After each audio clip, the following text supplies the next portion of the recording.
আবারও আলোচনায় মেগাস্টার শাকিব খান। আপনারা হয়তো ইতিমধ্যে জানেন মেগাস্টার শাকিব খানের প্রিন্স সিনেমাটা কিন্তু রিলিজ হয়ে গেছে।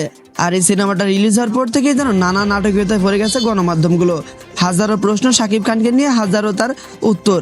তবে মেগাস্টার শাকিব খান ইস্যুতে বিভিন্ন তথ্য এখন গণমাধ্যমে ছড়িয়ে ছিটিয়ে পড়েছে, যে তথ্যগুলোর উত্তর মেগাস্টার শাকিব খান নিজেই দিয়েছেন। তবে মেগাস্টার শাকিব খান উত্তরগুলো যেভাবে দিয়েছেন, চলুন আমরা শাকিব খানের মুখ থেকে সেই তথ্যগুলো একটু ক্লিয়ার ভাবে শুনে আসি। শোনার পরে আপনি আপনার গুরুত্বপূর্ণ মন্তব্যটি আমাদের ভিডিওর কমেন্ট বক্সে জানাতে ভুলবেন না। প্রথমে আপনাদের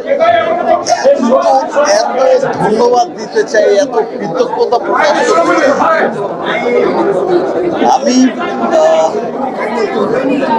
আমরা সবাই শুনেছি অনেক বড় বড় ইন্ডাস্ট্রির বড় বড় মহাতারকাদের কথা, যাদের সিনেমা নাকি মিডনাইটে শো হতো প্যাকড আপ থাকে, ভোরে শো হতো প্যাকড আপ থাকে, যার জন্য উদ্ভিদ থাকে, যাদের সিনেমা আসলে কিছুই হতো না, অনেক ভুলভাল সিনেমা, অনেক বাজে গল্পের সিনেমাও তাদের সুপার হিট হয়ে যেত শুধুমাত্র ওই মহাতারকাকে দেখার জন্য। আমি ওই গল্প শুনে এসেছি, আর এবার আমি সেটা দেখলাম যে আসলে রাত বাজে 12টা, আপনারা আমাকে এত ভালোবাসেন যে রাত 12টার সময় আমার ভালোবাসার সব মানুষরা দাঁড়িয়ে আছে।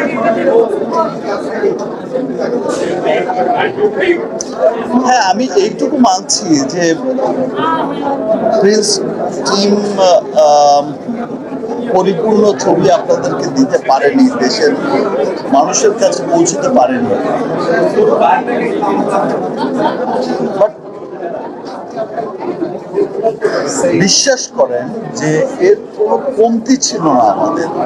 প্রথমেই আমরা ফেসেছি পারমিশন জটিলতায়, সেখানে 3 মাস চলে গেছে, মানে শুটিংয়ের যে শিডিউল ছিল সেটাই চলে গেছে। তারপরে এসে সবার এত অক্লান্ত পরিশ্রম ছিল যে সিনেমাটা কিভাবে কতটা পারফেক্টলি দেয়া যায়। কারণ প্রিন্স নিয়ে মানুষের যেই প্রত্যাশা ছিল, দেখেন প্রিন্স আমি যখন গল্প শুনেছি তখনই আমার মনে হয়েছিল যে, এবং যে গল্প যে পরিকল্পনা শুনেছি তখন আমার কাছে মনে হয়েছিল যে এইটা আমার জীবনের এই পর্যন্ত করা সবচেয়ে বড় সিনেমা হবে। বাট হয়তো সময় স্বল্পতার কারণে আমি সেটা করতে পারি। আমি আমার টিমের পক্ষ থেকে, আমার প্রযোজক, আমার পরিচালক, সবার পক্ষ থেকে আমি সরি চাইছি যে আমরা চেষ্টা করেছি। দেখেন কি বলছে, টেকনিক্যাল সমস্যার কথা বলছে, সিজির কাজটার কথা বলছে, বা কালার, এটা তো সময়ের দরকার, বাট সময়টাই ছিল। ঈদের আগ দিন পর্যন্ত আমাদেরকে কাজ করতে হয়েছে রিলিজ দেওয়ার জন্য। আমি নেক্সট সিনেমাগুলোতে নিশ্চয়ই এই বিষয়টা অনেক খেয়ালে রাখবো যে প্ল্যান এ তো ছিল আমাদের হচ্ছে ইন্ডিয়াতে পুরো লোকেশন দেখা, প্ল্যান বিও যেন রাখবো। প্ল্যান এ ক্যান্সেল হয়ে গেল যেন আমরা প্ল্যান বি দিয়েও করতে পারি, সেটা আমার নেক্সট ডিরেক্টর প্রডিউসারদেরকেও বলবো। যত যাই বলুক, যে যাই বলুক, প্লিজ যারাই দেখছেন, আমি রকস্টারের শুটিংয়ে ছিলাম, সেখান থেকেই দেখছিলাম, রিভিউ দেখছিলাম। 5 দিন মাল্টিপ্লেক্সে ছিলাম না, 5 দিন পরে এসে 22টা শো পেয়েছিস ভাই। 2টা শো পাওয়ার কথা ছিল, এত ব্যাড রিভিউর পরে। এটাই হচ্ছে মানুষের ভালোবাসা। এটাই হচ্ছে মানুষের ভালোবাসা, এইরকম যে ভাই আমি আমার পছন্দের মানুষকে হেঁটে যেতে দেখবো, তাতেই হবে, আর কিচ্ছু লাগবে না।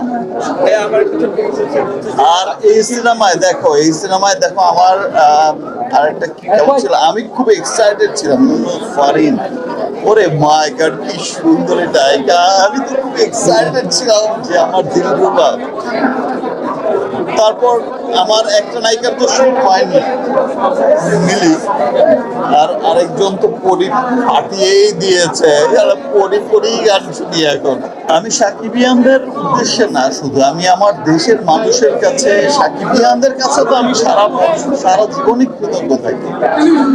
সাকিবিয়ানরা আমাকে মানে সাকিবিয়ান, আই এম অলসো সাকিবিয়ান, আমিও শাকিব খানকে পছন্দ করি। বাট দেখো, পুরো দেশের মানুষ এত ব্যাড রিভিউ শোনার পরেও আসছে সিনেমা হলে, সিনেমা দেখছে, এত এত শোজ চলছে, কৃতজ্ঞতায় মাথা নত হয়ে যায়। দেখো, এটা কিন্তু আসলে কারো দোষ ছিল না, এটা শুধু সময়ের গ্যাপ ছিল। যদি হাতে সময়টা পেত, হায়াত অনেক ভালো সিনেমা, যেটা গল্প ছিল, হায়াত অনেক ভালো সিনেমা। হয়তো হায়াতের এই যে প্রডিউসার ম্যাডামের প্রেশার ছিল, বলেছি ঈদ রিলিজ করতে হবে, আর নয়তো ঈদ রিলিজ হতো না, অনেক ভালো সিনেমা, পরিপূর্ণ গল্পের সিনেমা রিলিজ হতো। কিন্তু যাই রিলিজ হয়েছে, যতটুকুই হয়েছে, মানুষ যে দেখছে, ভালোবাসছে, এটাই অনেক বড়। আর একজন ফিমেল প্রডিউসার, আমি গত বছরও দেখেছো যে বরবাদ রিলিজ হয়েছিল, যে শেরিন ফিমেল প্রডিউসার ছিল, এই বছরও শিরিন, নামে নামে মিলও আছে অনেকটা। বাট উনিও চেষ্টা করেছে ওনার কাছ থেকে যে সবচেয়ে ভালো সিনেমাটা উপহার দেয়। বাট ট্রাস্ট মি, সবকিছুই ডিজাস্টার হয়েছে শুধু সময়ের অভাবে। আমরা কিন্তু 3 মাস, প্রায় 3 মাস কিন্তু শুধু পারমিশনের কারণে, যেহেতু পুরো ছবিটা র্যাগি করা ছিল ইন্ডিয়ার, একটা জায়গায় সেট করা ছিল, সেই সেটটাকে ভেঙে, আসলে প্রিন্স ছিল অনেক অনেক অনেক বড় সিনেমা, সে সেটটাকে ভেঙে আবার করা আসলে সবার জন্যই, আমরাও অনেক দুঃখিত যে আসলে আমরা যেটা দেখাতে চেয়েছিলাম সেটা দেখাতে পারি। হায়াত যে খারাপ নির্মাতা আমি সেটা বলবো না, হায়াত অনেক ভালো নির্মাতা, ও অনেক ট্যালেন্টেড একটা, কিন্তু ব্যাপারটা হয়ে গেছে, সবকিছুই হয়েছে সময়। দেখো, আমি সবসময় কিন্তু নতুনদের প্রেফার করি। আমি 30টা গল্প শুনে কিন্তু একটা গল্প সিলেক্ট করি। আমি অনেক গল্প শুনি, সারা বছর শুনি, তারপরে একটা গল্প সিলেক্ট করি। আমি যেটা শুনি সেটা রং থাকে না। আমি শুনি, আমার টিম শোনে, একাধিক অনেকবার শুনি। এবার যেটা হয়েছে, যেমন হৃদয়ের ক্ষেত্রে যেটা বলা হয়েছিল যে হৃদয়ের ছবি করবেন আপনি, তুফান রিলিজ হলো মাত্র, এত বিগ ছবি। আমি বলেছি যে হৃদয়ের সিনেমা দেখে সবাইকে বলতে হবে, হৃদয় হচ্ছে one of the best director, commercial director. দম আছে ভাই। হায়াতের ক্ষেত্রে সেটা কিন্তু ব্যাপারটা ছিল, হায়াতের সিনেমা দেখে, হায়াত কিন্তু খুবই ট্যালেন্টেড একটা মানুষ, ও আসলে সময়টা পায়নি। সিরিয়াসলি বললাম, ও যদি সময় পেত, আমিও যদি সময় পেতাম, আমি এই ধরনের মানে, কোথায় প্রবলেম হচ্ছে সাউন্ডে, প্রবলেম হচ্ছে সিজিতে, এটা তো ওর কাজ না, প্রবলেম হচ্ছে কালারে, তো টেকনিক্যালি অনেকে বলছে যে এই পারমিশন জটিলতার কারণেই কিন্তু দেখো যে আমাদের যে মূল শিডিউল ছিল পুরো শিডিউল শেষ হয়ে গেল। তারপর যা করেছি আরেকজনের কাছ থেকে চেয়ে চেয়ে এনে শিডিউল করেছি। আমরা ডিটেলিং আসলে শুট করতে পারি না। নিশ্চয়ই আমরা পরবর্তীতে হায়াত ভাইয়ের অন্য কোনো কাজও নিশ্চয়ই আর তো পাঠিয়ে দেবে।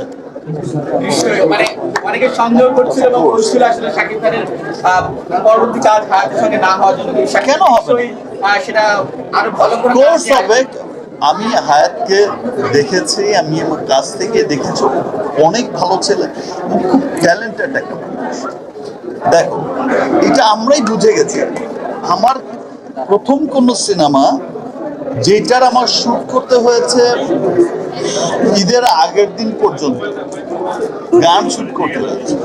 এই যে ম্যাডামের সাথে গান শুট করতে হয়েছে, ঈদের মাত্র বাকি একদিন, গান রিলিজ হবে কি ওকে এইভাবেই, মানে এইরকম ভাবে শুট করতে হয়েছে। তারপর এই যে ম্যাডামের সাথে সিনেমা পরিগান করছে, এই পরিগানের সময় হলো কি হয়েছে যে ভাই একদিনে কিন্তু এক শিফটে গান নামাতে হবে। কারণটা কি?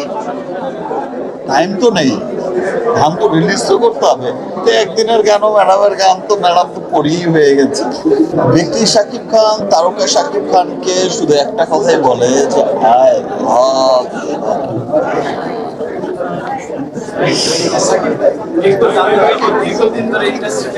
কারণ একটা জিনিস বলি যে আমার দেশ অনেক গরিব দেশ, ছোট্ট দেশ। হ্যাঁ, বাট আমি এইটুকু বিলিভ করি যে আমার দেশে ব্যক্তি শাকিব খান, তারকা শাকিব খান, যে আমার দেশে একজন শাকিব খান আছে, সেটা আমি খুব প্রাউড করি। এবং আমি আমার দেশের শাকিব খানকে আরো পুশ করতে চাই যে আপনি আরো উপরে যান। এখন নতুন গভর্নমেন্ট এসেছে, আমি তাদের কাছেও বলতে চাই যে প্লিজ বিগত গভর্নমেন্টের কথা ভুলে যান। আপনাদের কাছে তো প্রত্যাশা অনেক, মানুষের আশা অনেক। তো সিনেমা নিয়ে আপনারাও কাজ করেন। আপনারা শুধু সিনেমা ইন্ডাস্ট্রিকে ভাববেন না যে নাচে গানে ভরপুর একটা বিনোদনের জায়গা। একটা সিনেমা একটা জাতি গঠনে, একটা সমাজ, একটা পরিবার গঠনে সবচেয়ে বড় ভূমিকা পালন করে। এবং সিনেমা কিন্তু আপনার কৃষ্টি কালচারকে পুরো বিশ্বে পৌঁছে দেওয়ার সবচেয়ে বড় মাধ্যমই হচ্ছে সিনেমা। সো এটার দিকে ধ্যান দিন, আদারওয়াইজ আপনার জাতির মেরুদণ্ড শক্তভাবে গড়ে উঠবে না। সো গভর্নমেন্টের কাছে আমিও এইটা চাই না, আপনি এটা করেন। আর আমি তো আর ব্যক্তি শাকিব খান আর বললেন যে তারকা শাকিব খান, প্রথমবার শাকিব একসাথে ভালোবাসি। ঈদের আগের দিন তো শুটিংই করতে হয়েছে, চেষ্টা ছিল সবাই। হ্যাঁ, প্রথমবার তারপরে এত খারাপ হয়েছে এটা বলতে পারবো না। শুভ ইনফ্যাক্ট এমন তো ব্যাপারটা ছিল হলো কি আছে, দেখো আমার কাছে এমন ব্যাপার ছিল, আমি শুনতে পাচ্ছিলাম যে ভাই ঠিক আছে আমি নয় 5 দিন ঢুকতে পারলাম না, ম্যাডাম নয় বা হায়াত নয় 5 দিন মাল্টিপ্লেক্সে ঢুকতে পারলাম না, 5 দিনের সবচেয়ে ভালো কে ছিল? কোনোটাই ছিল না। দ্যাট মিনস হচ্ছে আসলে বড় সিনেমা দরকার, ভালো সিনেমা দরকার। প্রমোশন কিন্তু করি ডে 1 থেকে। আমার দেখো রকস্টার কিছুই হয়নি, মাত্র পোস্টার ছেড়েছে, প্রমোশন কিন্তু চলছে।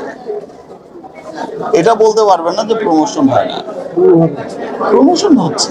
একটা সিনেমার নাম বলো যে সিনেমাটা প্রিন্সকে উতরে গেছে, একটা সিনেমার নাম বলো যে সিনেমাটা প্রিন্স এত ত্রুটির পরেও প্রিন্সকে উতরে গেছে, বলো। তাহলে আজকে থেকেও এটা মানুষের ভালোবাসা, মানুষ ভালোবাসে। আর আমিও শাকিব খানকে প্রচন্ড ভালোবাসি, পাগলের মতো ভালোবাসি, এবং সর্বসময় ট্রাই করি যে আর কি হবে, আমরাই জয় করছি, আমরাই জয়। তুমি হয়তো জেনে থাকবে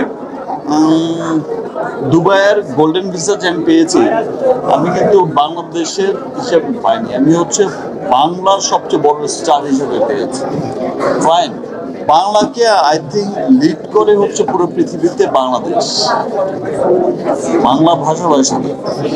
সো দেখো আমরা এগিয়ে যাচ্ছি, আমাদের ছবি ইন্টারন্যাশনাল রিলিজ হয়, ইন্টারন্যাশনালি মানুষ দেখে, আমরা এগিয়ে যাব।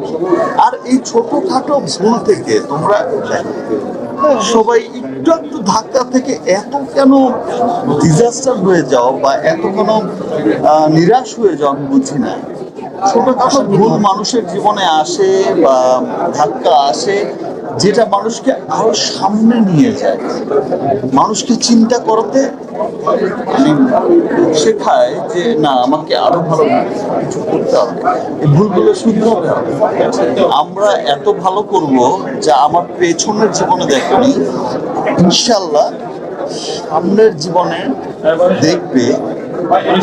মানে প্রিয়তমা থেকে তো দেখেছো যে একটা নতুন ব্যাপার কোভিডের পরে। আমি এইটুকু বলতে পারি যে আফটার প্রিন্স